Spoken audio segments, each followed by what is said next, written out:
I have slides prepared and I will walk our way through it, but you please feel happy to interrupt me anytime when you don't understand anything. And I will come up and ask you about your personal experience with your child, or I might even check if you understood what I'm trying to tell you there, so we have it as an interactive workshop. First of all, let me tell you a bit about myself. The name you know. I'm now I'm a pediatric neurologist, and I originally trained in Germany, and then in 1997 I got the opportunity to go to New York to Dr. DeVivo's lab to work on Glut1 deficiency. By that time there were about 8 to 10 patients known, 2 patients published, and we didn't have a sufficient assay to prove, we didn't have genetics, and we didn't know much about the patients. So within these 2 years, the group of Dr. DeVivo, where I was part in, and this was my project, was to develop the uptake assay, to help with the genetic analysis, and of course to see the patients, and this I really wanted to do. When I left in 1999, I had the opportunity to go back to Germany, and beforehand I had made sure that I would go to university which would be interested in taking the idea of Glut1 deficiency further, giving me the opportunity to do that research. And it took off from there, and you all know that now we have Dr. DeVivo's group still in New York, who is the original describer of the syndrome, and has the patients basically from the United States. And then there's the European group around myself and my team, and we have established the Glut1 deficiency syndrome in the minds of the neuropediatrician in Europe, and from there it sort of spread. And the interesting thing is that I just recently wrote a review, and I think you've got it down there too, where I looked at all the patients published, and from 1991 to 2007 there are now 84 patients published with their syndrome. So they are around, and we know much more about it than we did before, and I'll be happy to share that experience with you. I'm married, I have 2 kids, 10 and 12 years old, and I'm just from January this year, 10 months ago, I became a medical director of a big pediatric hospital in northern Bavaria called Aschaffenburg, which is close to Frankfurt, about 60 kilometers. So it's within the Frankfurt region, and it's back to general pediatrics with my special interest of Glut1 deficiency. Okay. Now you have all introduced yourself. Do you know each other? Have you said hello? Yeah. Or shall we? Okay, so we can skip that. Yeah. Right. Let me start. Is there a remote control with that? Okay. Now these are the brain cells. And have a guess, how many do we have? Billions. Billions, yeah. Precisely. 120 billions. That's a lot. And they all have energy. They need energy, and they run on glucose, and they're all firing, they're all talking to each other. And if you have 120 people talking to each other, it is complicated. If you would put all these cells on the lawn outside, that would cover 6 football fields. So, obviously, to bring them into a brain from that huge from this huge area, you need to control them somehow. And this is why we have 10 times controlling neurons towards 1 firing neuron. Okay? So we have 1 neuron that is actually firing, saying do this, do that, and there are 9 of them around saying stop, stop, stop, stop, stop, wait, and see, and let this be a controlled action. If that breaks down, that's what epilepsy is. That's when epilepsy happens. Because then this one controlled cell will spread, and the inhibition, what we call it, will break down, and then you get seizures, and you get epilepsy. All these cells run on glucose, and this brings us into Glut1 deficiency syndrome. This glucose is anywhere in your tea and in your lunch and your breakfast, and it accesses the brain via the blood. You have the blood glucose, okay? So you eat it through your guts, it will enter the blood, and the bloodstream, these are the blue dots, will bring it into the brain. In order to protect the brain, we have something called the blood-brain barrier, because if every change in the blood would enter the brain without control, we would seize all the time, because all these cells are very sensitive. So we have a blood-brain barrier, which basically is the capillaries, the blood vessels in the cell, in the brain. The glucose has to get through the blood-brain barrier into the brain cells, and this is done by the glucose transporter, exclusively done by one transporter, and that's Glut1. And here we are. This is our topic. So if you... Sure. Excuse me, I'm not sure to have understood what you said a little earlier. You explained how seizures occurred, but I didn't get it. Could you repeat a bit slower? Okay. You have a cell that is firing, and you have other cells controlling it. Now, if this control breaks down, all will be firing. And that's what we call an epileptic seizure. Thank you. Now, this box is meant to be the brain. You can see the glucose transporter up here. It shovels the carbohydrates, the glucose, into the brain cells across the blood-brain barrier. And there, what does the glucose do? It's needed for energy. So it's broken down through a metabolite that we'll get to later. It's called acetylcoenzyme A. Through the TCA cycle, we call it, into the respiratory chain, and out comes energy. And this is what we need the glucose for. Questions to that model? It's fairly straightforward, isn't it? Okay.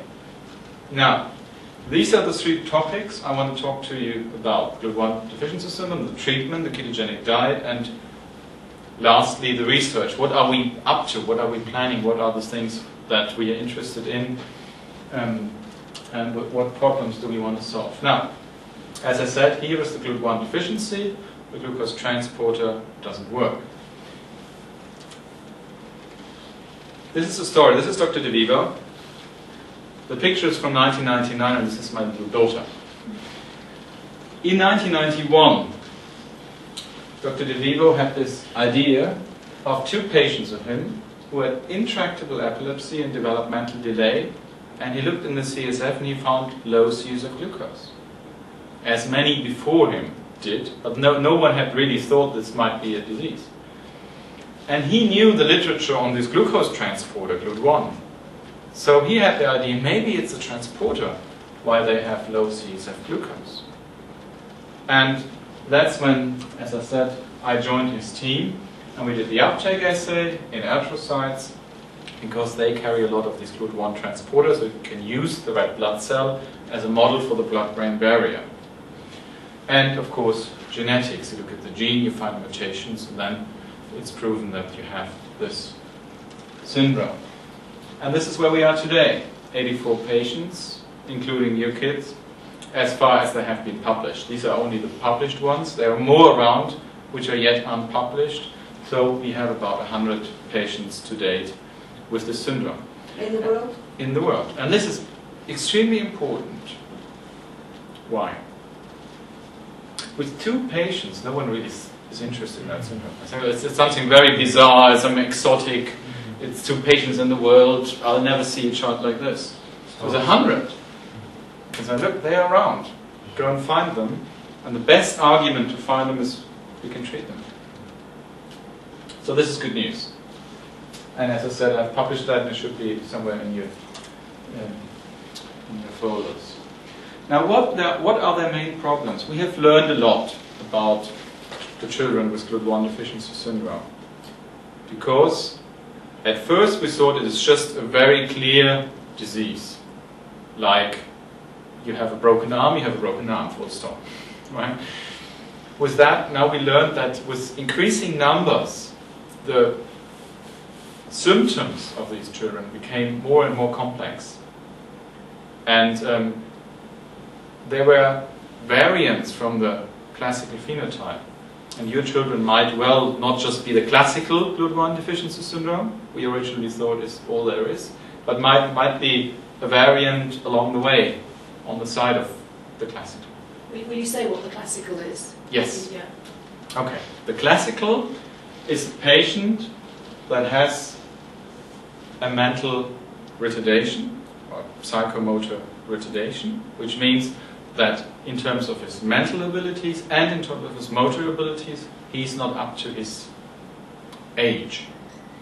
Now that can be, if you look at it above 100%, that can be in between 95% and 10%. So wherever your child will fall into this bar, it is a great range. And we haven't quite understood why this is the case. Second bar, seizures. Originally we believed, and this is the classical phenotype, they all have seizures. Now we know this is not true. Some have terrible seizures, and that's their main problem. Others have an occasional seizures, and we know of 7 patients that never had a seizure, and they still have Glut1 deficiency syndrome. Why is that so? I can't answer it either. You see? It must be their mutation, surely.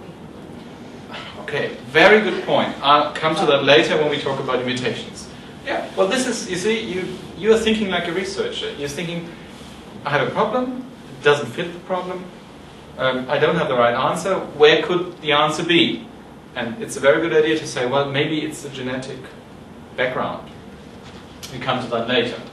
Okay, on top of these 2 leading symptoms, which is developmental delay and the epilepsy, we have another score of symptoms, and this is a complex movement disorder.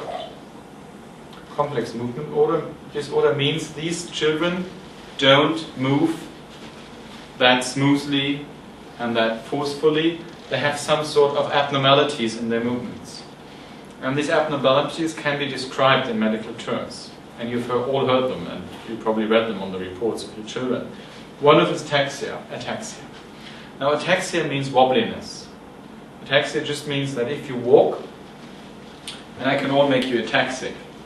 I'll tell you how that goes. If you walk on a line like this, you can do that quite well.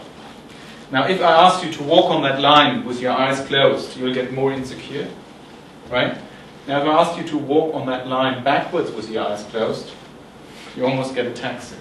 Now if I would put this line 2 meters above the floor, right, and you can see the drop on the right and the left hand side, and I would ask you to walk along there with your eyes closed, it would be very ataxic. You'd just be very nervous and wobbly. So this is ataxia. The other thing is hypertonia. Now tone means muscle tone. You have always a muscle that is an antagonist and an agonist. So let's say if I bend my arm, this muscle does the job and this one needs to relax, otherwise I can't bend it. If I stretch my arm, it's the other way around. This muscle has to pull and this one needs to relax. Now if this coordination of these muscle groups doesn't work, we call it dystonia, or if it's too low, hypotonia.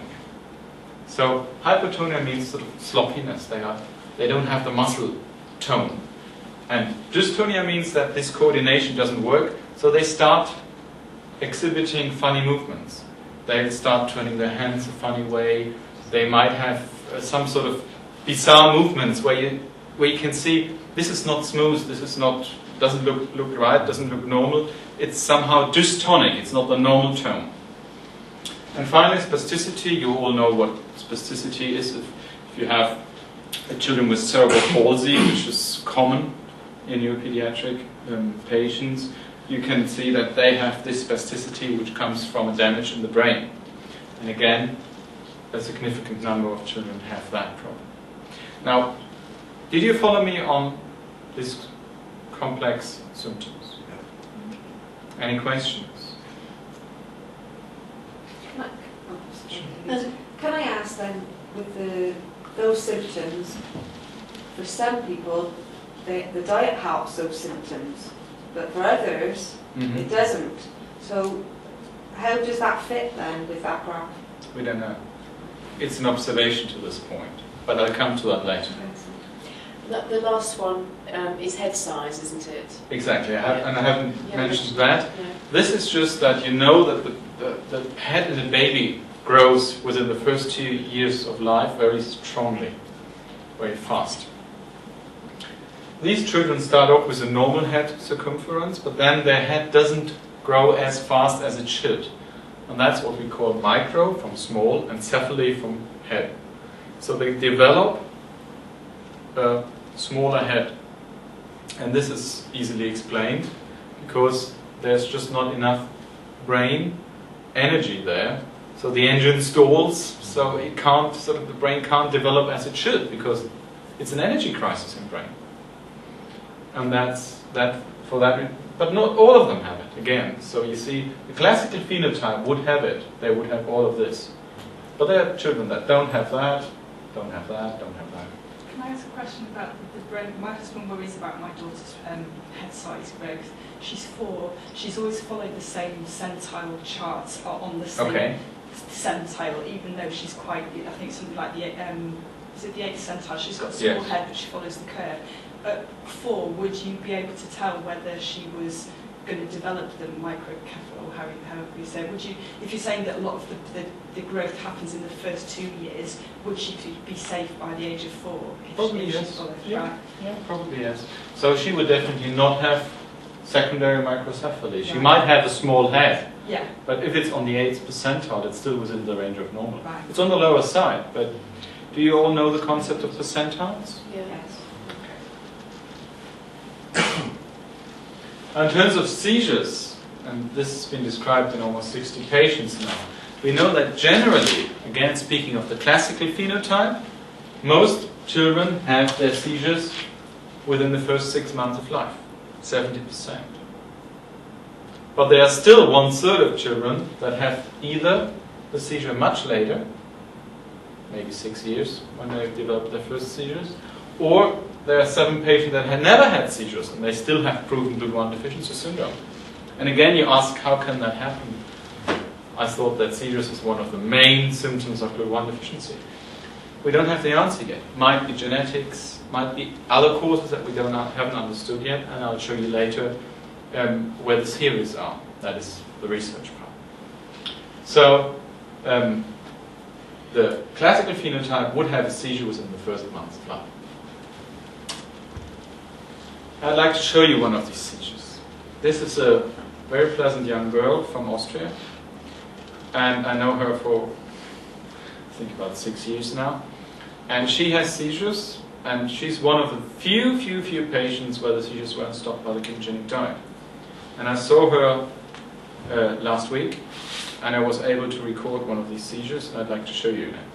So she has Glut1. She has definite Glut1 deficiency, and I'll show you the genetics, and we know exactly where her problem is, but we don't know why she doesn't stop seizing.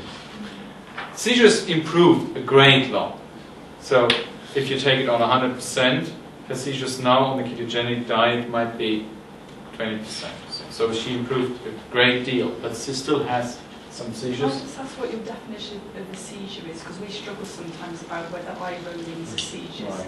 Right. Well, let me show you the seizure first. You'll see. Maybe you decide it's not a seizure at all.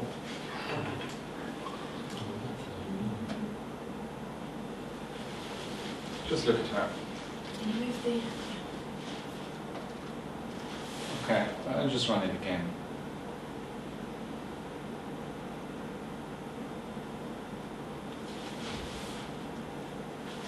Look at her, and now, that's a seizure, right? It's an abnormal paroxysmal sort of sun movement where she is unresponsive, and if we look at, okay, I'll show that later. Coming back to our presentation here. So a seizure is something where this one neuron that should be controlled by the 9 others suddenly influence the others, that they all do the same, right? So if you think that you've got one neuron that does this, it's the active neuron, and the others all do this. Calm down, right? We are a set of 100 billion. You're not the only one. Calm down, right? Okay, this is what we do now. If you have a seizure, you have this one, and you have the 9 others around them, all doing the same. That's called synchronized, a synchronized discharge, and that would result in an epileptic seizure. You're quite right. Some of the things we observe in children we can never be quite sure whether it's a seizure or not. Funny eye movements, cyanotic spells, drop attacks. They seem to be absent for a couple of seconds, and you're not quite sure, is that a seizure or not? But if it's not a seizure, what is it? I mean, it's some. Okay, very good What's the question. definition of... Well, let's say it is a seizure. How can you find out? And this is one of the challenges towards pediatric neurologists like my folks.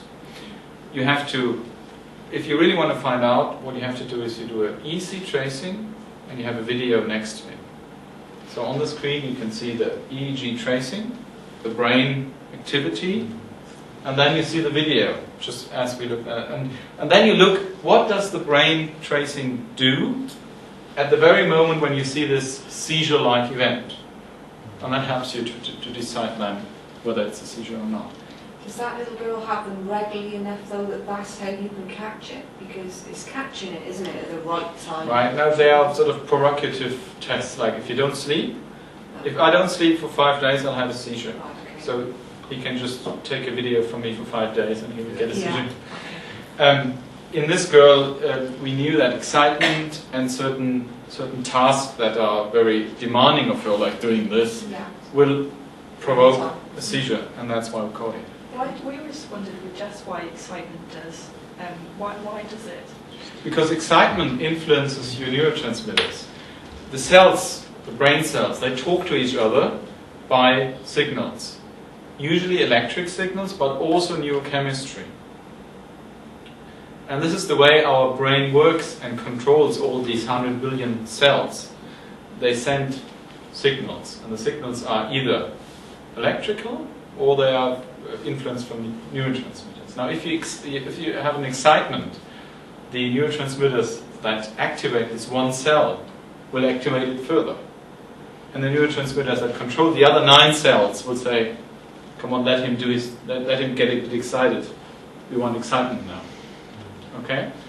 And this is the reason why excitement, stress, anxiety can exaggerate seizures.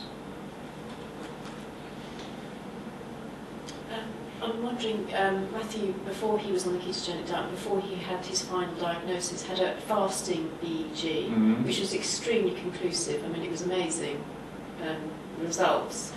But I'm wondering, is that something that you do as a diagnostic thing? Yes, Yeah. and this is basically similar. It's a stress test. If you say that we have the glucose transporter and it isn't working properly, the brain will receive some glucose. Okay. If you have stress or if you fast, there is not enough glucose for the transporter, even for the broken transporter, to put into the brain. So that exaggerates the seizure threshold. So let's say you had a big steak, you had a great meal, you're fed up, your blood glucose will be about 150, and this transporter will still provide 100 in the brain. Okay? Now if you're fasting, your 150 will drop down to maybe 60. And that means brain glucose will drop down. But where do the ketones kick in? Well, It's about fast, but yes, I'll show you later when we come to the ketogenic diet. yeah. But you see, this might, in the brain, the glucose might reach a threshold where they start getting funny EEGs. And this is why the fasting EEG is helpful. Okay? Do the seizures occur when the brain has less sugar? Yes. Yes? Yes. So anyone who has not enough sugar in his brain will start having a seizure. And does the threshold vary with the kids? Yes. And with the activity of the brain, with the age, there are certain factors to it. But if you know someone is diabetic, and he can have a seizure, or he'll lose consciousness when he gets hypoglycemic. Why? Because it's just like the engine of your car doesn't get enough fuel, it just stalls and stops. Same effect. Okay?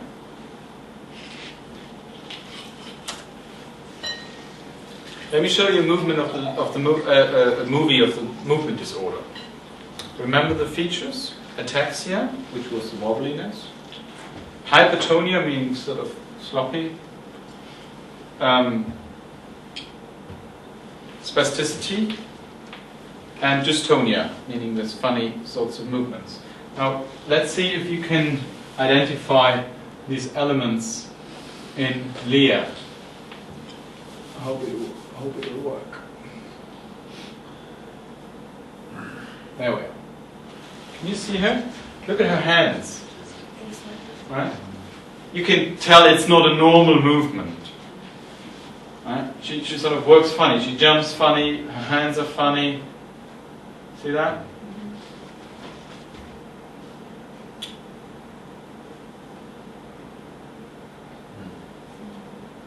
Is she on the diet?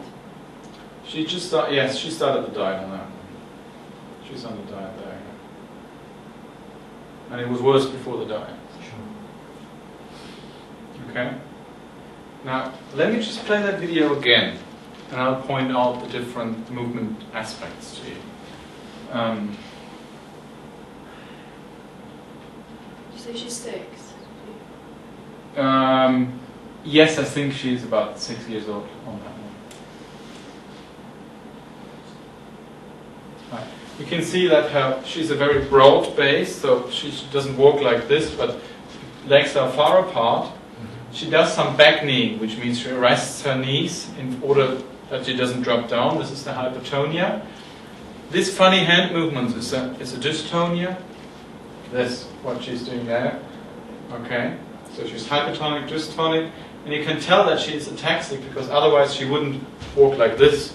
She would walk in a straight line like we are used to walk. There you can see that. Okay? And that's how she is all the time? That's how she was all the time. It's much better now.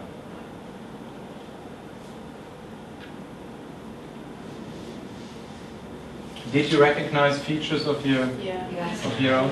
You see, but it's very hard to put it into words, isn't it? Even for us as specialists. I've shown these videos to a bunch of 30 movement specialists when we had a meeting in 2005 in Isla, actually, here in Scotland. And I let them score. Do you think this is dystonia? Do you think this is hypertonia? Do you think this is choreatosis? What do you think it is? And the results were all over the place. And these were experts. So it's very hard to describe. And of course it's even harder for you as parents to try to describe. You can obviously say there's a problem, but it's very hard to put it into an objective measure. And this is of course the problem of describing Glut1 deficiency syndrome. And this is why it's so important that we need you, that we see your children. I think I've seen, well, when I left New York in 1999, I've seen all the patients of Dr. De Vivo, which were 18 at the time. And that really helped me when I started in Germany. Because the first children coming in, I could say, they look like so-and-so I've seen before. And now we start with video documentation, and it becomes, slowly it becomes a picture of what this complex movement disorder is like. It would be really helpful for us because New York is too far for a lot of us to travel. It would be great if maybe some of us could come out to Germany. Yeah. Or maybe if you could arrange a meeting for a weekend where all the children and parents could, as an outreach. But we'll come to that later. Okay. Now, how do I diagnose it? I've told you that you do have to take the ratio between the blood glucose and the CSF glucose, and usually this ratio is 0.6. Have you ever understood this ratio business? So I don't have to go into that. No, you haven't. Okay.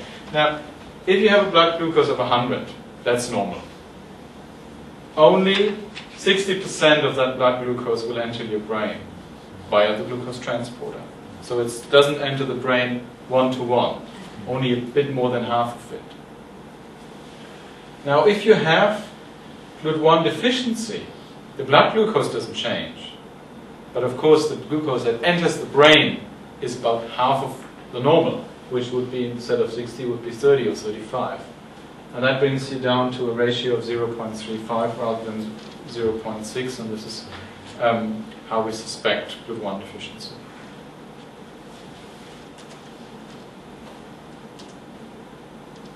Okay, now background. Any questions towards the disease itself that I haven't answered yet?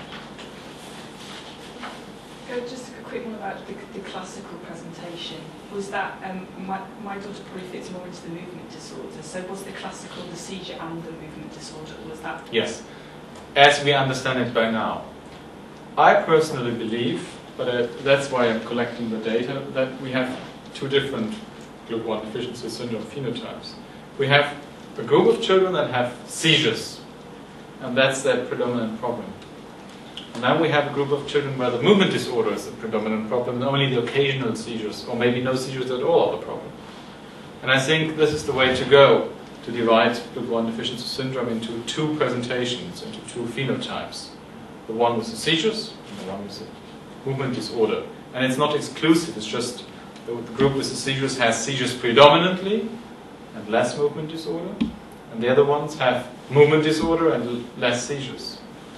But as you can see, this is all artificial. It's an effort trying to put this very complex disease into some categories. And it's easy to imagine how difficult that is, that the first patients were described in 1991, and that's 16 years ago. And still we haven't managed to give you a classification of this disease. And this will only happen if we get more patients. And this is why Dr. De Vivo is telling the story every time he is invited on a congress, and this is why I'm telling the story about Glut1 deficiency syndrome whenever I meet colleagues, and to increase numbers and try to collect the data and see the videos and talk to the parents and see the mutations, and then eventually from that picture we'll eventually be able to. And we've made a lot of progress. Can I ask a question? Our daughter prior to the diet had a lot of seizures and the movement disorder, and since the diet the movement part has really improved. Great. It's fabulous. She still does get some breakthrough seizures, but why does that improve the movement so much and then not the seizures as much? No one. No. Very important question, and we ask ourselves this question every day. Whenever I see a new patient, I wonder what's going to happen. And in the beginning, we were very, very excited that the seizures responded so well. Okay? Then we learned that the movement disorder will respond too, but that is not as obvious as the seizures. When the seizures stop, you can see it next day. When the movement disorder gets better, you need a period of follow-up. And the third aspect is their mental development. Right? And this needs an even further and longer follow-up to assess. And it needs standardized testing, psychological test batteries to see how were the, like say, intelligent quotient, IQ, at that time, and that time, and that time. So this data is only emerging over the last years because our follow-up gets longer and longer. And we're beginning to understand. We haven't got the answers yet. Because if the child wasn't on the ketogenic diet, would you expect IQ to go down further and further then? No one knows, because it's not ethical not to do the ketogenic diet. Right. You see? If someone come up to me and say, I have a child with Glut1 deficiency syndrome, and its IQ is about 80, and I want to know what the IQ would be in 10 years, so let's just watch. I say, are you crazy? Yeah. Well, of course you can't. He's seizing, he's having a movement disorder, but I am very curious about the IQ development over the past. It's an experiment you can't do. But we are going into the research business, so hang on a second. But the other thing that I've never understood, I can understand how you can test with IQ whether without the diet it wouldn't have, the IQ wouldn't have improved so much. But when it comes to movement, I don't understand how you can test that if it hadn't been for the diet, because we don't know with Matthew. I mean, I think his movement, I think it has got better, but it might be natural development. It might have nothing to do with the ketogenic diet. Exactly. How do we know? But you don't. Yeah. You don't. The only thing you know is that if you pool all the patients, if you look at Matthew individually, you can't tell that. But if I have 30 parents and they all tell me once the ketogenic diet kicked in, then their movement became better and more stable, and they were less ataxic, and right? I'm beginning to think that maybe there's more to it than just natural development. And of course you have the comparison between how Matthews was without the ketogenic diet and how he was with the ketogenic diet. And Which you may have seen a very little difference, whereas we've seen a huge difference. But it's one of the most difficult things. But this is where animal models kick in, and this is research. Okay? Because it's not, you can't have a control group which you do not treat in order to answer that question. Because then you might have 10 patients, you will have the answer to the question, but these 10 patients say, well, it's a bit expensive, that answer, isn't it? Okay. Treatment. Ketogenic diet. If you look at if you type in the keyword ketogenic diet in the internet, you'll get 400,000 hits. I've tried it. And they're basically rubbish. So what is the ketogenic diet? Well, it's definitely not this, where you have a hunk and he wants to build up muscles and needs an anabolic diet. Also, it's a misconception to think that it's all fat and it's just unhealthy, full stop. Right? The ketogenic diet is in the internet. They'll say any diet that produces ketosis is a ketogenic diet. So if you result in ketones, it's a ketogenic diet. Well, this is not what we as doctors think the ketogenic diet is. Right? The classical ketogenic diet, as we use it for the treatment of Glut1 deficiency syndrome, is used for intractable childhood epilepsy for 80 years now, even longer. It's individually calculated for every patient, so you can't just start on a diet and then go off a diet, so you really have to sit down, calculate, as you all know, the meals and the ratios, low carbohydrates, enough protein to grow, and very high amounts of fat, which is the yellow one. You have a ratio of fat to non-fat, which is 3:1, 4:1. You're all familiar with that, and you need supplements. It's not an easy or it's not a physiological diet. You need to supplement multivitamins and minerals. Now, there's another form of diet which we accept as the ketogenic diet, which is the Atkins diet. Now, what's the difference? Very easy. The Atkins diet restricts the carbohydrates, just as the ketogenic diet does, but it allows much more protein. So for the Atkins diet, it doesn't make a difference whether you eat fat or protein, as long as you do not eat carbohydrates. The rest is the same. And it's been on vogue because of the obesity business, but you can treat patients with Glut1 deficiency syndrome with the Atkins diet. And the advantage of the Atkins diet is that it's more palatable. It tastes better because you've got more carbohydrates and you have more protein. You can eat a steak, which you couldn't eat on the ketogenic diet. So you just said you can treat patients with Glut1 with the Atkins diet. Is that what you just said? Yeah, well, Yes. we found out by accident. We've worked out that you can almost have 3 times the amount of protein that maybe you could do on the classical, as long as you keep the carbs down. The problem is that we haven't yet done it, because the understanding that the Atkins diet will be helpful and will be an equivalent to the ketogenic diet even for children with epilepsy is very new. And Dr. Kossoff, who is here, is one of the main proposers that you can use the Atkins diet. But no one has done it on the Glut1 deficiencies in a controlled fashion yet. So this is a project of mine to put maybe the elder children with Glut1 deficiency on the Atkins diet and see how they fare. Why the older ones? Because the younger ones need more energy for their brain than the older ones do. I see. If you would ask Dr. De Vivo, I'm sure he would say, I don't like this. Because I want them to have the best available, and this is the high ketone, classic ketogenic diet. And there's good reasons to do that. This is why we did it all the time.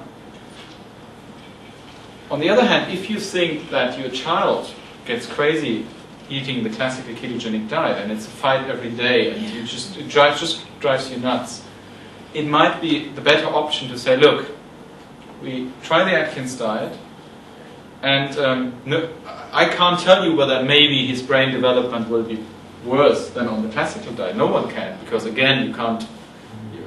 We don't have enough patients yet to do 2 control groups with that. But it is maybe it would be a compromise I could live with as a treating physician. And again, the only way to find out about whether the Atkins diet is okay is to do it in a controlled fashion, to do it in a scientific way. So and we plan to put some of our patients on the Atkins diet, is to develop a protocol, and they all have to stick to it.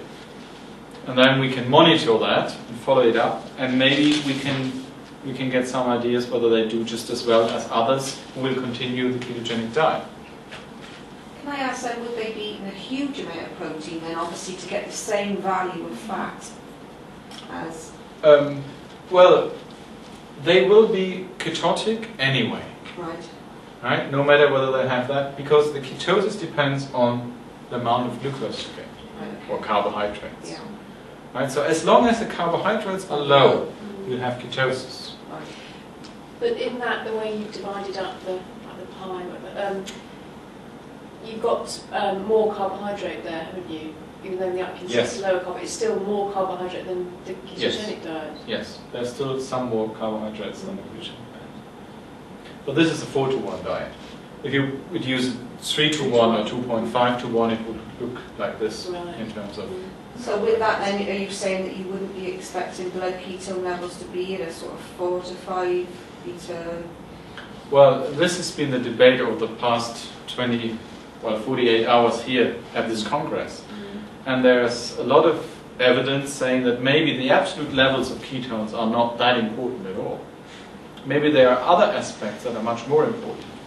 So we are learning about that. At the moment, you can say the higher the ketosis, this is the classical dogma, the higher the ketosis, the better the control, the more energy for the brain, the better it is for the child. And this we believe for the past 15 years. And there are arguments for it. But there's a lot of research out there that tells you that maybe the absolute level of ketones is not that what's important.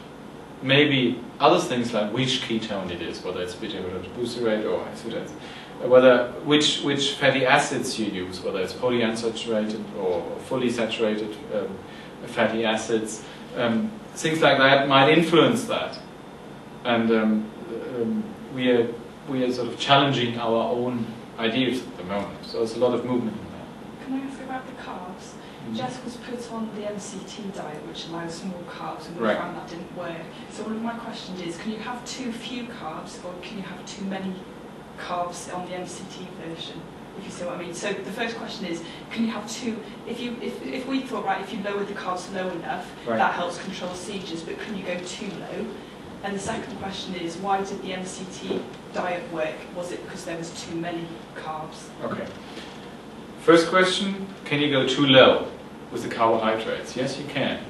You can go too low, which means that your ketones will become too high.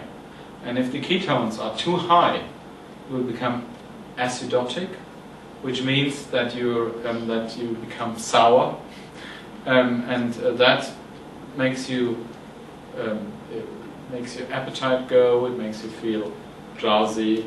It brings in vomiting. It's just like overshooting ketosis. So we don't want that. Okay. On the other hand, yes, with the MCT diet, you can allow more carbohydrates, about 2 or 3 times as much. But this is because the MCT fats are more ketotic than the LCT fats. So you could ask, well, why don't we just use the MCT diet then? Why do we stick to the LCT diet? Answer is that the LCT diet is less aggressive towards the kids. They don't have as many side effects as with the MCT diet. That was our understanding. But Helen Cross, Professor Cross from Great Ormond Street, she just finished a study where she compared the MCT diet and the LCT diet. The LCT is the same as classical diet, is it? Yes, the classical diet and the MCT diet. And she ran them in parallel in 2 groups, and she'll publish that results within the next few months, and then we'll know what's going to happen. What she told us here on the meeting is that basically both produce a good ketosis, and that the side effect spectrum is different. So MCTs can introduce more of abdominal cramps and maybe diarrhea, whereas constipation is more frequent in the classical diet. So we wait for her analysis, and then they'll give us this information between these two diets. So would you put a child on the MCT diet? I personally wouldn't, because I haven't got experience with it yet. But there's a compromise, which is a modified MCT diet, where you can sort of give LCTs and MCTs, like 50-50, and then see how they fare. But these are details about how to run the ketogenic diet. We'll come to that. This is chaos, of course, right? This muscle idiot. So this is not ketogenic diet. Ketogenic diet is anything that is, as I described, and produces the ketosis with the anticonvulsant effect. And I know that Dr. Yong Ro, who's here, would beat me for this slide. But in fact, we don't really know how the diet works in epilepsy. Okay, we learned a lot, and we understand a lot of mechanisms, but we don't have the answer. Whereas in Glut1 deficiency, we have the answer. It's this. You don't have any glucose. What happens? Right? You need, let's say if you fast, you don't have any glucose. So what you do is, you fast and your body fat is broken down, and the body fat will produce ketones in the liver, and the ketones will refuel the brain. Ketogenic diet does the same, only that you preserve the body fat, your children won't lose weight, but you're still mimicking the metabolic effects of fasting. And this is how the diet works. So basically, it is this principle. You have an engine, which is your brain, and you run it on petrol. And with a ketogenic diet, you don't run it on petrol, you run it with an alternative fuel, which are the ketones. And it works. It doesn't restore the children back to normal, as you well know. But it helps them often dramatically. So the concept of the ketogenic diet is understood. Any questions towards that? And this is what happens.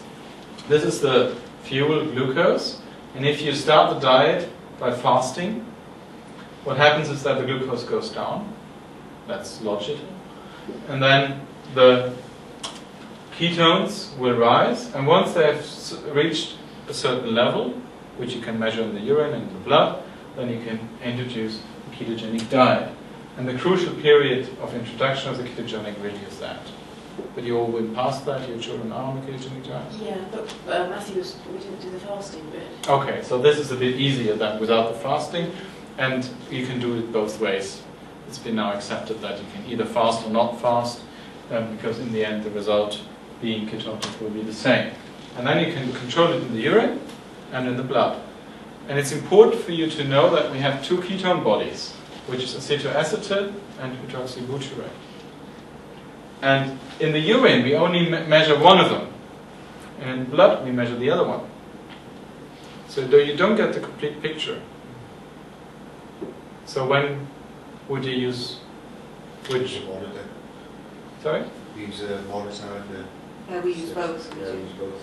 Yeah. We used to do blood, but we just found it was just another thing for Matthew that we were putting him through enough by giving him horrible food that we just do the urine. Anyone else? How do you check the We ketones? used to do the urine ones, but we always got high ones, and then the blood ones we were led to believe the ones we needed to be more conscious about, really. So I think Which ones? More conscious. blood ones. the blood ones. I think the approach I recommend to the parents is do the urine, because this just shows you the way you have been for the past 12 hours. And it's enough to see whether ketosis is okay, whether it's there or not. If you have an immediate problem, like your child has a seizure and you don't understand what's going wrong and it has fever and something is wrong, you call up your doctor. You want to know how the ketosis is at that very time. Okay? And then it's helpful to have the blood ketones. Because at that time. at that time. It's just like when you're on the road, the urine ketones represent the road you've been on for the past 12 hours. And the blood ketones represent the sign saying you're here. And sometimes this is important. So it's not important for a routine, but it's important if you have a problem.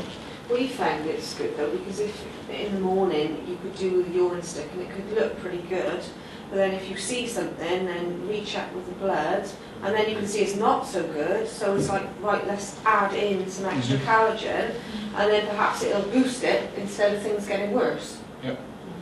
Well, you obviously have to develop your own. I was going to say, we found that at night, if the ketones are dropping in the morning, we do bloods for a few nights and see how they're going. Yeah. And then we might need to add a little bit more in the night drink, Yeah. just to boost the ketones overnight, otherwise the seizures start going back. There's just one advice I can give you, and that is don't be too rigid about whether the blood glucose is 3.5 or 5.3 on this machine. Doesn't really matter, because it's not very reliable. If you do tests one after the other, it might show you 4.9, the next thing you find 5.3, and it's just a problem with a checker.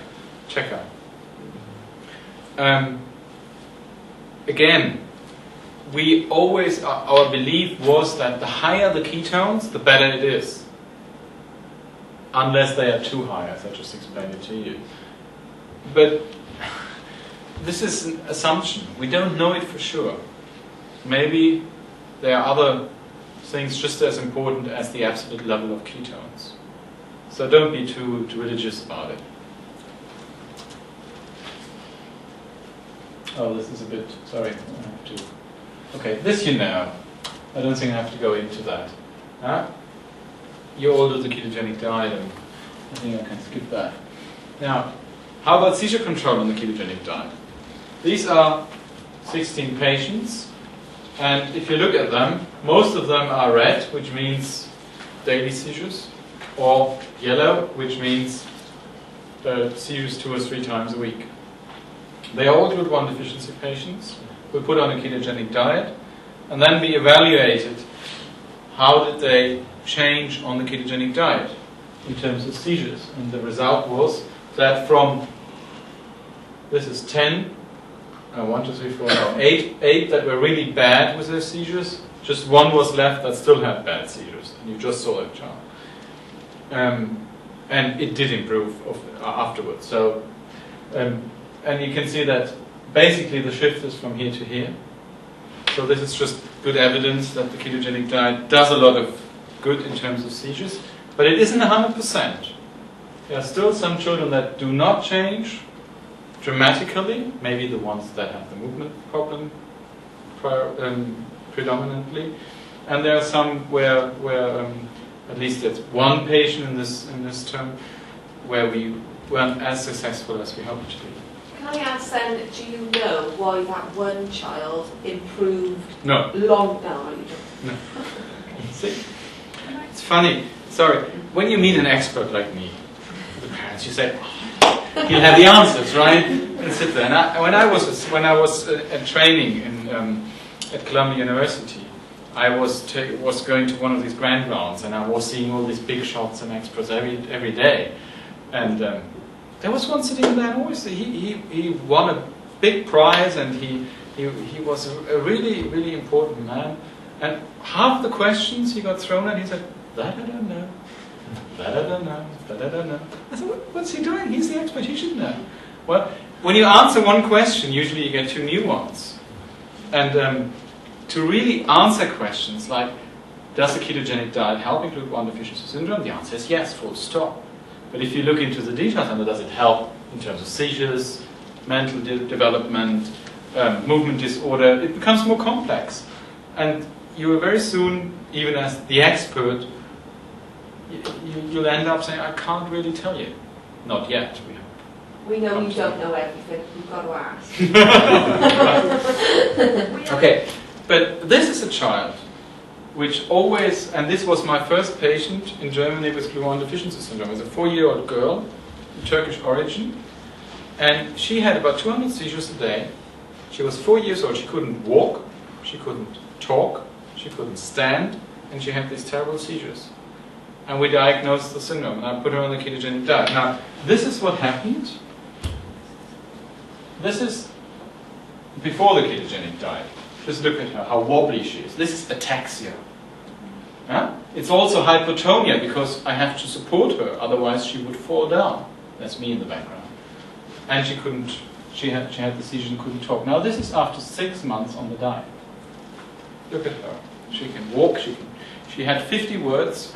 Seizures stopped with the onset of ketosis. And she was even able to pick up this little toy. We won't see the complete video there. So I said, yes, Glut1 deficiency syndrome. Classical phenotype, classical response to the ketogenic diet. They all be like this. And isn't it an easy and great story? And then all these 84 patients, including your children, sort of eventually came in. So did on Dr. DeVivo's side, on the other side of the Atlantic, all these patients, they came in. And suddenly we realized, whoops, this is more complex than we thought. There's more to it than just this sort of perfect response. Oops. Come on. Now this is a patient of Dr. DeVivo, and he published that. And this is again the movement disorder. Now look at it. This is before the ketogenic diet and on the ketogenic diet. Look at his face, look at the pencil grip. Right? And then most dramatically, look at his gait. Right? So this is evidence that the ketogenic diet does improve the movement disorder. This has nothing to do with the epilepsy. This is the movement disorder. So we know it helps the epilepsy, it helps the movement disorder. But the details of how high the ketones have to be, whether it's an LCT or MCT diet, how long you have to treat them, all these are remaining questions. And be critical. Us researchers, of course, we like to show the successes. So this boy, it looks like all the patients Dr. DeVivo has treated made this great response.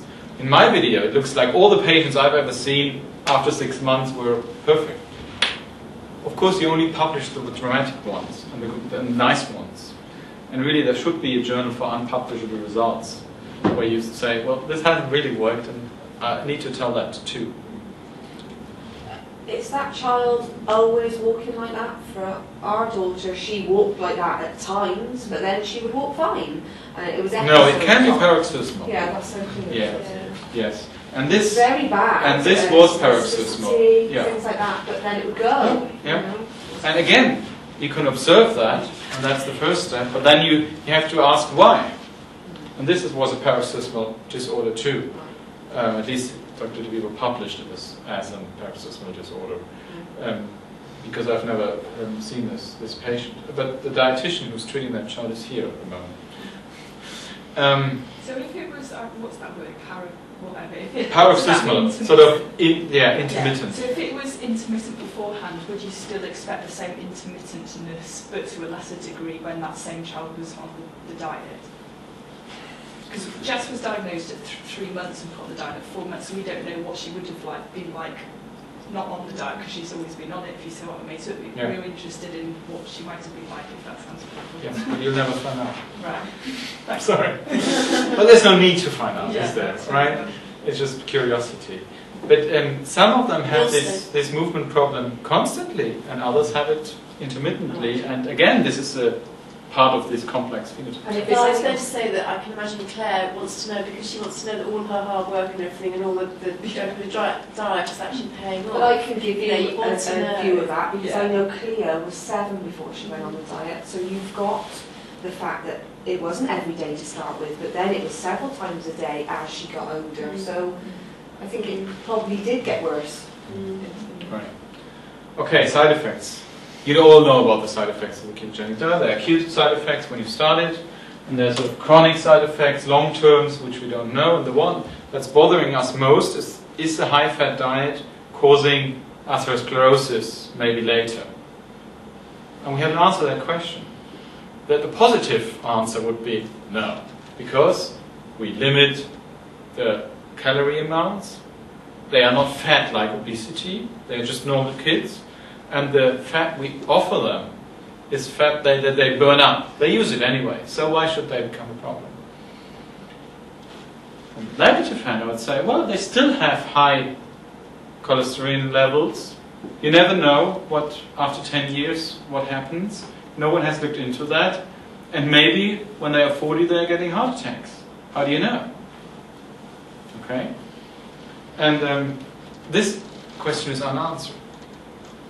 And you need long-term follow-up studies, which, with the patients I see in Germany, I have this data and I collect it. Twice a year I see them and I check their blood lipid profile, and in 2 or 3 years' time I have a follow-up period of 10 years, and then I can actually maybe get a nicer picture of if they are really elevated or not, the blood lipids.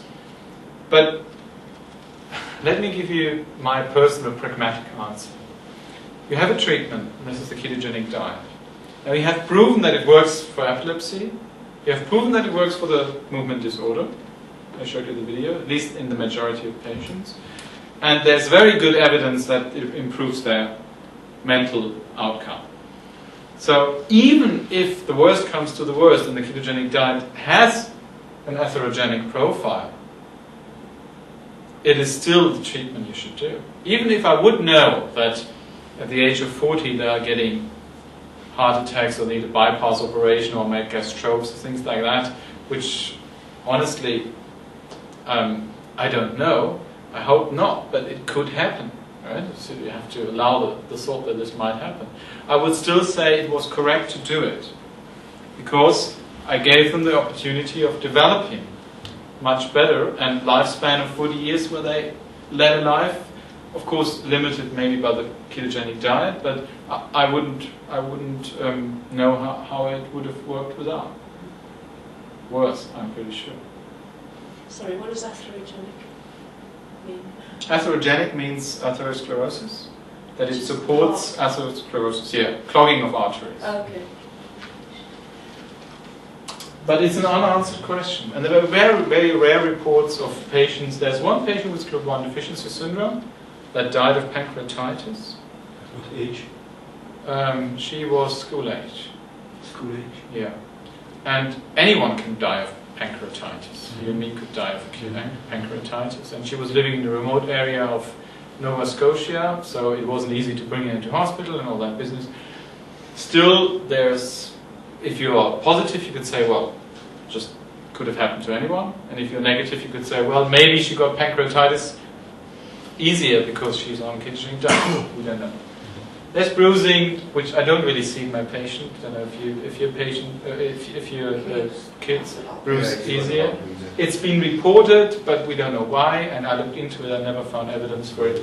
Optic neuritis means that the optical nerve that they can't see well. There's one description from 1972, I think.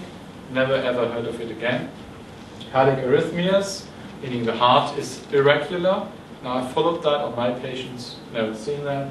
And basal ganglia injury means that there's specific parts of the brain might be injured by the ketogenic diet. There's one report, and I've never seen it. So this is sort of anecdotal, and I wouldn't put a lot of weight into that. How long should your children take the ketogenic diet? If they have intractable epilepsy, we'd say 2 years, and then maybe wean off the diet and see what the seizures do. This is for epilepsy. But for Glut1 deficiency, things are different. This is the brain energy demand, okay? And this is you and me. These are adults. And they have a brain energy demand. We need that much energy. You can easily see that a 6-year-old needs about 2 or 3 times more energy in his brain than you and me, in relation to his body weight, of course. And this is because his brain is growing, developing. So you really want to supply as much energy to the brain as possible, as long as the brain needs more than it needs in adulthood. And this is why Dr. De Vivo and I and all the others agree that you should at least keep ketogenic diet into adolescence, because then this sort of narrows down to what an adult needs. The big question is, shall we stop the ketogenic diet when they are 13 or 14? Or shall we continue and give them a lifelong ketogenic diet? Here the approaches are a bit different. I personally feel that if the child is terribly upset by the ketogenic diet, you might be able to stop it because brain development is basically finished in adolescence. And, well, there's still a lot going on, as we know, from puberty and so on. But basically from the brain development and energy demand, it's finished. And the seizures can maybe be controlled by a drug, if the seizures are the problem. And you can wean them off the diet. And I've done that with children in that age, and it worked fine. Did you see any movement disorder come back? Not come back, but it was still present. So But it didn't get worse after that. But of course, what I don't know is the long run. Maybe they would still be better after 10 years if they would continue the ketogenic diet. No one knows. But again, it's a compromise. You have to be pragmatic. And what we know from the few Glut1 deficient adults that we know, they were detected by molecular studies that we had a family and you saw the child has the mutation, and suddenly you found, oh, daddy has the mutation and grandpa has the mutation, and there are 3 of these families described to date. So we know some adults. And if you look at them, they've never seen a ketogenic diet. How are they? In fact, they are all in a sheltered environment, they need help. But the seizures are not their problem. They might have an anticonvulsant, they might not. And the disease seems to stabilize in grown-ups. And it definitely doesn't become worse. So this is an argument of saying, well, maybe you can discontinue the ketogenic diet and improve life quality. And if the seizures are the problem, you can give medication. And the movement disorder won't change much, probably, once the brain has grown. And with the mental development, probably it doesn't make a big difference. So we don't know. I don't understand that, because Cleo's on the ketogenic diet, and some days now she's more wobbly than others. So if you remove it when she's 15, 14, surely she will still have days where some days are worse than others then. And then you've got to weigh up the fact that how much impact does that have on day-to-day life. Exactly. If it's already, Yeah. even with the diet then, if you still see... Sure. Yeah. So you just have to, well, that's what I mean with pragmatic. Yeah. You can't just say, as a doctor, your child needs to have a lifelong ketogenic diet. I'm not interested in how well they do and how well they take it, how much trouble there is in your family. You need it, full stop. Yeah. Can't do that. Huh? I think I can do it in the period here where I say, now look, the brain is desperate for energy. If there's a period in life where it really needs energy, it's here. So please do the ketogenic diet. But here, I have to take into account that the development phase is steadied down, and life quality and independence and practicality become big issues. So if there was no problem about whether they liked the diet or not and they were happy to stay on it, would you then recommend that they perhaps did stay on it? Yes. Is that what you're saying?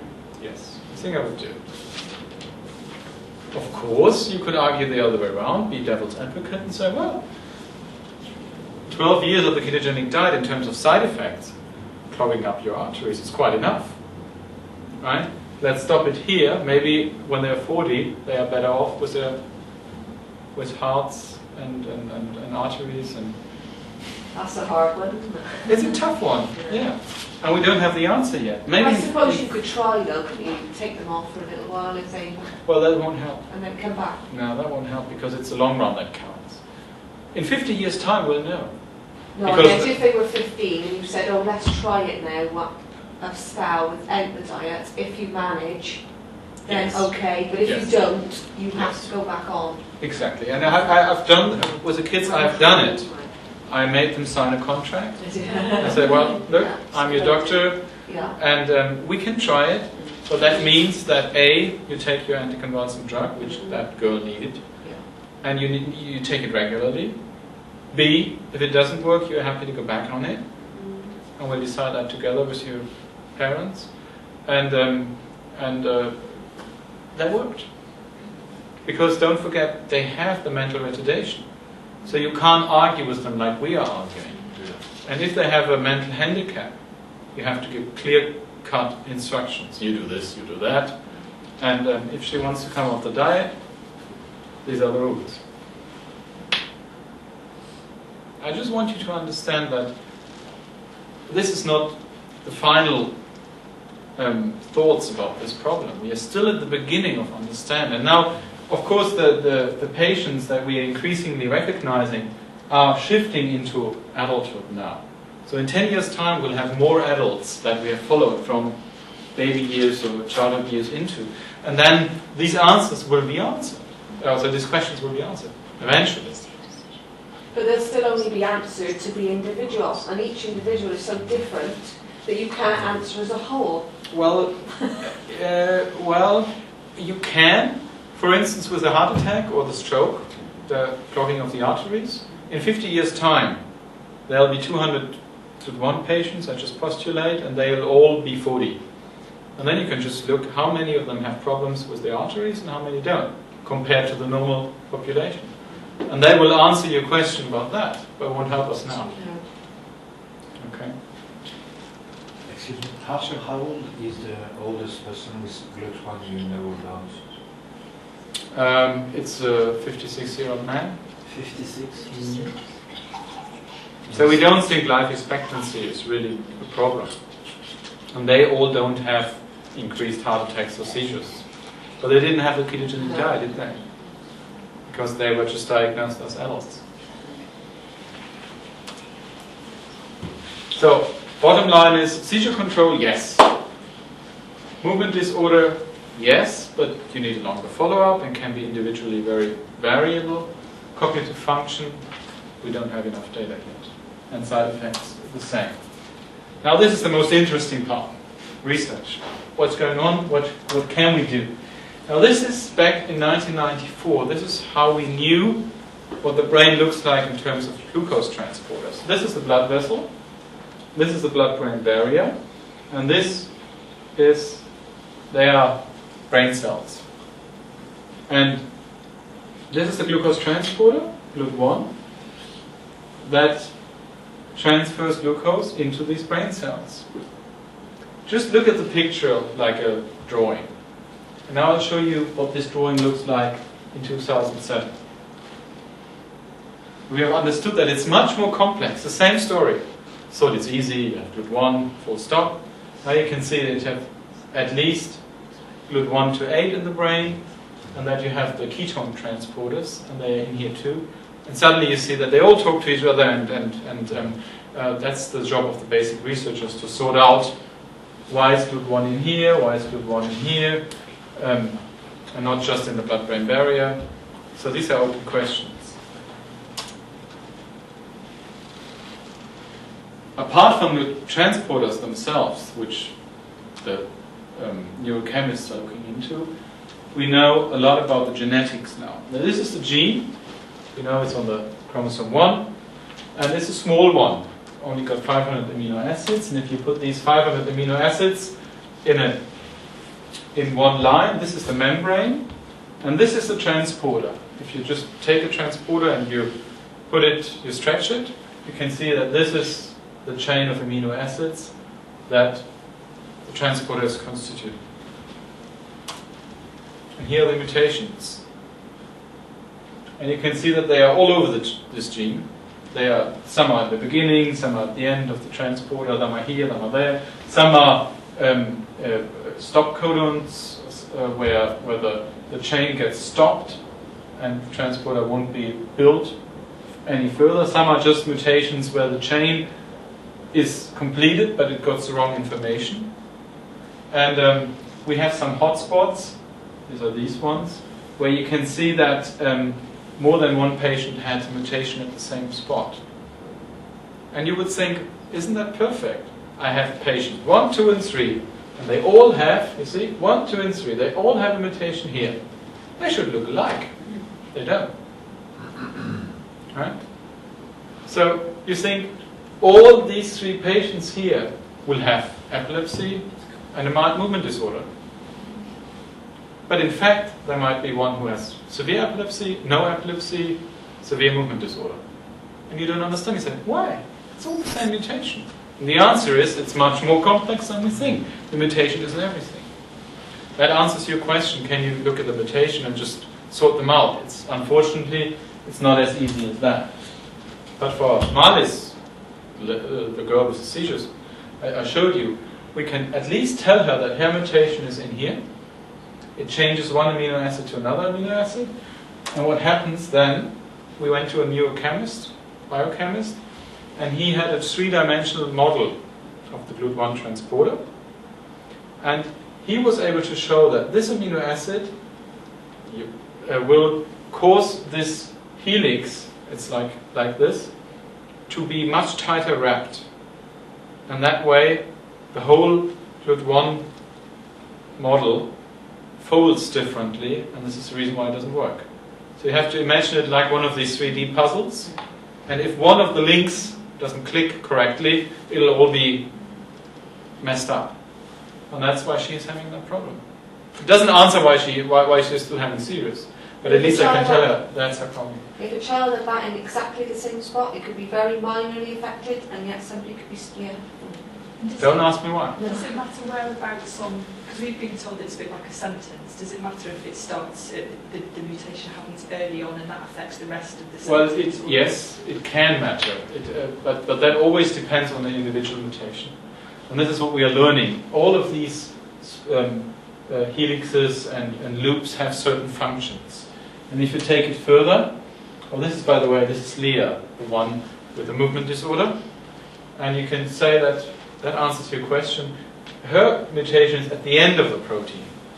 And we know that the end of the protein of the transporter is the key information. It's like a lock and key mechanism. So if this is wrong, the key won't fit in the lock anymore. Meaning the Glut1 transporter won't do its work anymore because it just doesn't know what to do. So this is crucial.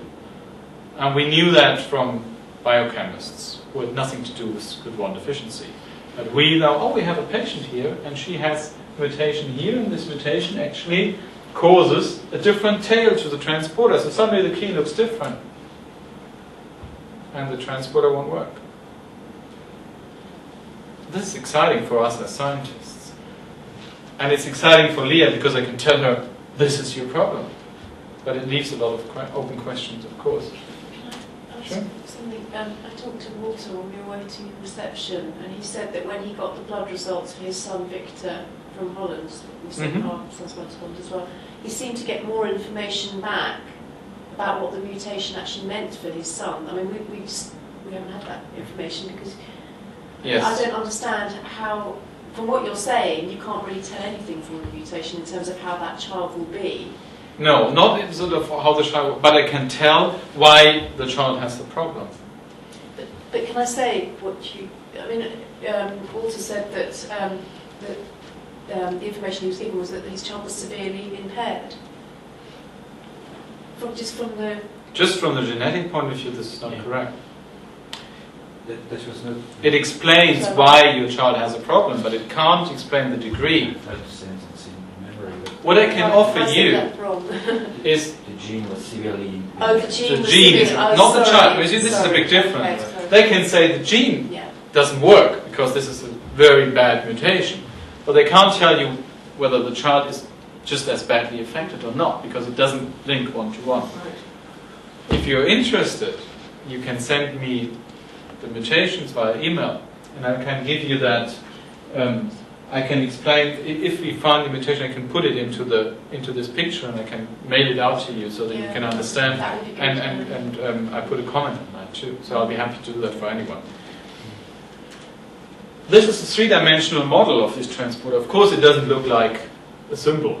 It looks like this, and even that is an abstract. So this is how the neuroscientist thinks the glucose transporter looks like in a three-dimensional model. And they also know that there is some sort of pore where the glucose runs through.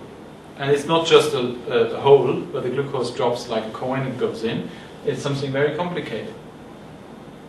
But they are happy, in quotation marks, about the information they get from Glut1 deficiency syndrome, because they know that this mutation in a patient, if you send it to Nijmegen and say we found a new mutation, they can model it, they can put it in there, and can say, well, if this mutation causes problem to a child, it must be an important part of the transporter, and that way we have to talk to each other, and this is where bench and bedside meet, right? Where the basic research that only looks at models and is working on the bench is really helpful for us on the bedside, because they can explain where the problem might be, and we can give them important clues where the problem of the patient is, and that way we have illustrated quite a lot of... Does that mean that the glucose sometimes could move smoother down that whirly thing than other days? Yes. Yeah, and so then could we say we still see little things, speech can be not quite as good one day? And there's so regulatory mechanisms. In fact, it's not just one glucose transporter, they work as dimers, they work as 2 transporters in a row, or even as tetramers, so you need 4 transporters to really make a unit, or at least you need 2. And this is all very poorly understood, but it's very complex. This is the answer of what we know, what we don't know, okay? Just imagine the Glut1 production as a factory. What we do know is the genetics. We know where the mutation is, okay? And we do know whether the transporter works or doesn't work. What we don't know is what happens within this factory. Because this is the genetic information. The genetic information has to be translated into a protein. The protein has to be assembled. The protein has to be carried to the membrane, and it has to be activated. It's just the same like building a car. This is the engineer knowing how to do it. And this is the car. And if it doesn't work, it doesn't work. Just like the Glut1 deficiency syndrome. I can tell the glucose transporter doesn't work. But where on the production line the defect might be is a big black box for us. We can find the defect when the engineers, meaning the mutation, has done something wrong. And we can prove that the glucose transporter works or doesn't work. But we can't really tell whether it's been translated into a protein, whether the protein been assembled, whether it's been trafficking to the membrane, whether it's been activated on the membrane. We just don't know that. And that can alter day to day? Sorry, that? And can that alter day to day how well that works? Can it work better? No, this is probably a genetic background. Okay. And this explains why we have Glut1 deficiency patients that do not have a mutation, and we can't find the mutation, and I'm still convinced they have Glut1 deficiency syndrome. So their defect might be in here, but I have no technical tools to prove it yet. Okay? So here we have the mutations, the same picture. Right? Here's a gene, but it needs to be translated, transcribed. Here the protein is assembled, and it needs to traffic to the cell membrane, and here we have the glucose transporters. And all this is a black box. Okay?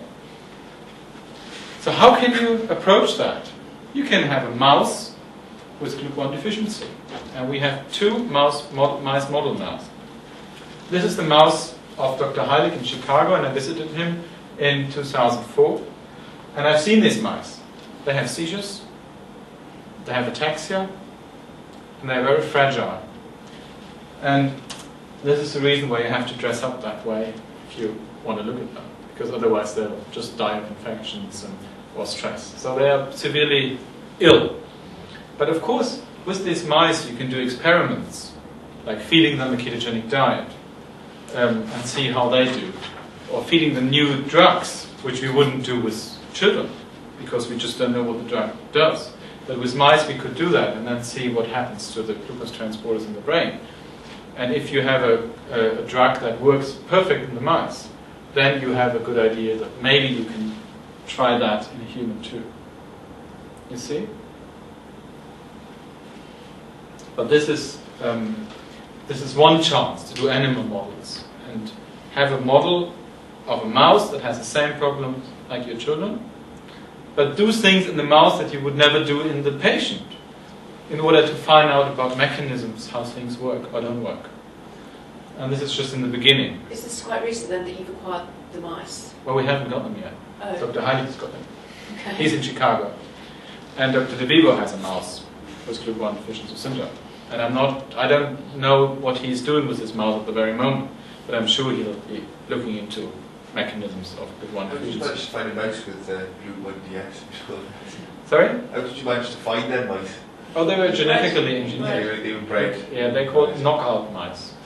You can, if you've got 20,000 pounds, you can have this knockout mouse. You can just buy. You can have companies that produce it for you.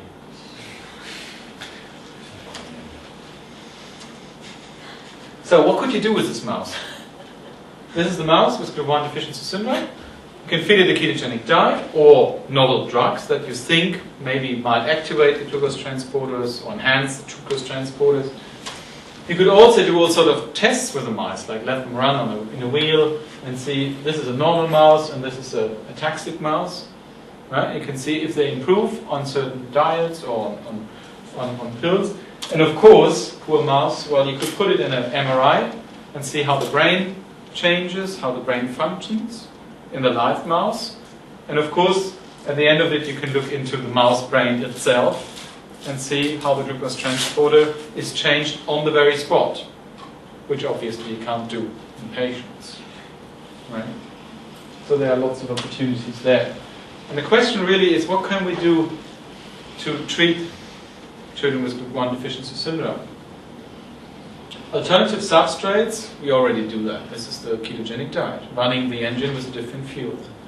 We can stop agents that inhibit the transporter, and there are quite a lot of them around. So we can stop the transporter being poisoned, like phenobarbital, for instance. We can try to, if there are any intracellular pools, any storages of Glut1 in the cell, we can maybe translocate them to the cell surface to do their job, or activate the ones there, or maybe produce new ones, which is the gene therapy. But of course, gene therapy is at the moment not an option. People were crazy about gene therapy about 5 years ago, and we thought that gene therapy is the future. And then they had the first trials in humans, and the first people died. And researchers couldn't really explain why. So the whole thing was stopped, grounded, and at the moment it's the stem cells that are the big business. Because stem cells can develop into other cells, and maybe one of these things will one day be an option, but not within the next year. This is very future. This is the first Glut1 family outreach in Germany. They went to the North Sea, and these are families in Germany with Glut1 deficiency, just like you. And they went there and had a weekend, and you bet they had fun. And so did the parents. So this is something I would encourage. So coming back to that, you say New York is too far, but there is this homepage, www.glut1.de, and they have an English website too, and you can establish contact. And I would strongly encourage you to do so. And that way, they raise money for research. They started with these outreaches. They support conferences, just like Matthew Friends supports this conference. They work closely together with Matthew's Friends and Charlie Foundation. So this network of parents is very valuable, because you force us researchers and doctors to carry on and do things. Right? You can support us, you can bring it into the public, you can put pressure on politicians and so on to get things moving. And of course it will help you individually if you meet other parents, exchanging recipes, exchanging experiences. Now this is the current map of Europe with Glut1 deficiency syndrome. You can see that in Germany there are 31, and in Spain there's 0. This can't be. Right? So if you take a country like Germany, you see UK is just about as big, and it's got 10. Right? They are much bigger, they have 0. So they're just not aware of it. They don't look for it. And if you extrapolate the 31 into the other countries, suddenly you would end up with 300 patients in Europe, rather than the 50 we have. So we still have a lot of work to do to tell people about the syndrome. And again, here the parent support group can help. And finally, I went to Japan in the year 2000 and I presented the Glut1 deficiency story to the Japanese doctors.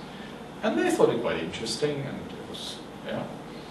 And then I went again in 2005 and I presented again to the Japanese doctors on 2 big meetings. And they said, yes, I have one. And the other one, and I have one. You know, after 1 year, they have 10. They now have 10 Glut1 deficient patients within a couple of years. So once they look for it, they find them. And this is basically the message, and this is where you can all help. Finally, this is the place I work in. Now, this is not my hospital, unfortunately. This is a mansion in Aschaffenburg. This is Germany. This is Essen, where I used to be before.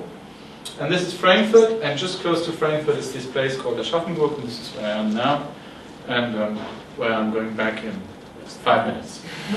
Okay, so thank you, and if there are any burning questions for you, just try to let me know. Can we